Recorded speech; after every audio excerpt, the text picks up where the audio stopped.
Secretary Azar, Chairman Moriarty, Director Christensen, distinguished members of the delegation, friends from media, good morning.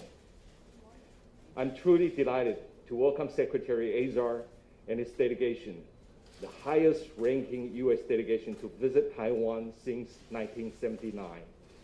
On behalf of the Ministry of Foreign Affairs, I'm deeply honored to receive you.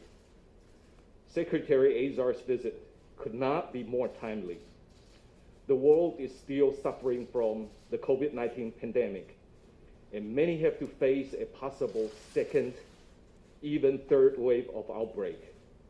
Taiwan, as opposed to some early predictions by international experts, has done fairly well in containing the pandemic.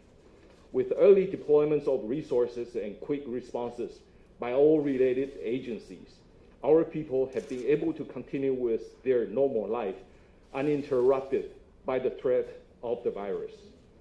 In fact, the people of Taiwan are all too familiar with dealing with threats, be it military, diplomatic, or the threat of epidemics. These are just parts of our daily adventures. Health officials in our Central Epidemic Command Center, just like the Commander-in-Chief and our military officials, are always on high alert and stand ready 24/7 to defeat the enemy, visible or invisible.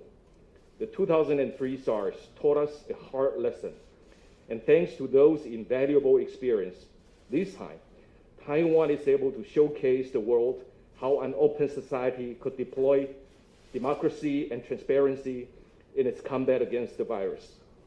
In contrast to an authoritarian model where the authority is too crippled to disclose fact, in the transparent Taiwan model, we simply cannot afford to lie or to conceal. We understand the COVID battle could not be fought in silos. Throughout the COVID-19 pandemic, Taiwan has donated 51 million surgical masks worldwide, including more than 10 million to the US and other PPEs, to provide sound protection to medical personnel on the front line. And we ask for nothing in return. Truth is, we even had to deliver these supplies quietly in some occasions to keep the recipients free from trouble. Yes, trouble from Beijing. Taiwan is no stranger to such troubles. Our life has become increasingly difficult as China continues to pressure Taiwan into accepting its political conditions that will turn Taiwan into the next Hong Kong.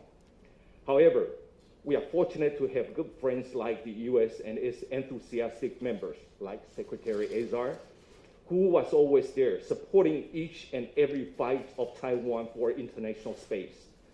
We know this is not just about Taiwan's status, but about sustaining democracy in the face of authoritarian aggression. Taiwan must win these battles so democracy prevails. I would like to express my appreciation to Secretary Azar for leading this substantial delegation. This is indeed a powerful message to Taiwan. As good partners in the free and open Indo-Pacific, we sure do have a lot to share with each other, and I look forward to our discussions. Thank you. Well, thank you, Minister Wu, for welcoming me to Taiwan and for the opportunity to meet with you and your team today. I'd also like to thank the media for coming. What a vibrant and concrete example of the shared democratic, open, transparent values that Taiwan represents. It is an honor to be here to bring greetings from President Trump and to be here to recognize Taiwan's health leadership. The COVID-19 crisis has reminded us all that Taiwan has a great deal to be proud of on the world stage. You've been a model for the world in your COVID-19 response. Beyond that, you've come to the aid of your neighbors, including the Pacific Island states, with donated supplies and direct technical assistance under the slogan, Taiwan can help, Taiwan is helping. The United States believes that Taiwan's accomplishments should be recognized on the world stage, and that Taiwan should be able to share these lessons and its world-class expertise in international fora. I've made that point repeatedly in the World Health Organization, from which Taiwan has been excluded as an observer for the last 4 years. I have been a witness to the harmful and counterproductive results of excluding Taiwan from these international settings.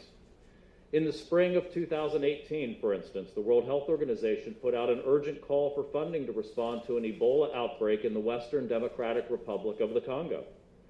Taiwan offered $1 million for this important fight. No strings, no conditions. But the political bullying over Taiwan's status at the WHO ended up making this donation impossible, especially during a pandemic, but at all times. International organizations should not be places to play politics, especially on healthcare. They must be venues for constructive, open dialogue and cooperation. That spirit of openness is what has guided Taiwan's response to the pandemic, and the United States is proud to recognize that achievement. We will continue advocating for the contributions Taiwan can make to the world on important issues of health.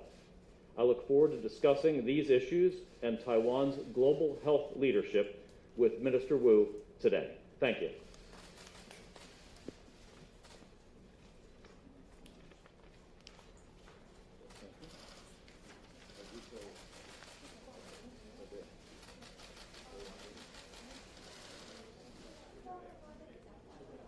好，那各位媒体，我们现在开放的部分就到这边为止。那门外呢，就是在报道台那边有2位部长的中英文讲稿，那欢迎各位现在就是麻烦移驾到那边去拿一下。